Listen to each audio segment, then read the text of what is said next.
Okay, the next section that we want to talk about is on page 18 in Chapter 1, of course. It's using technology to better understand standards.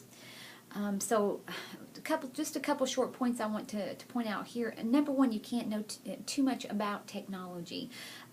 Technology is going to be, by the time you get through here, technology is going to be everywhere in the school system, I feel strongly.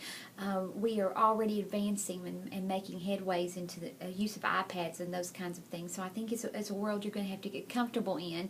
And most of you are somewhat comfortable, you just may not realize what all is available.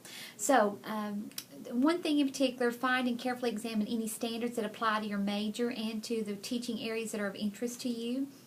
Look them over, make sure you're familiar with them. Your school will probably have a curriculum mapping guide, and that will kind of help keep you on track as when you should be teaching standards and at what point in the year you should be here in order to be done by the time that the state testing happens.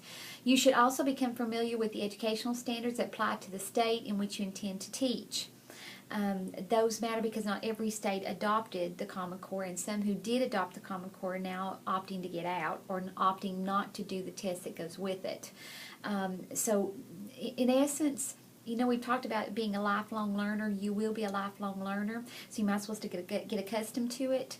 Read, do research, do searches, whatever you can get your hands on. You cannot know enough about the standards.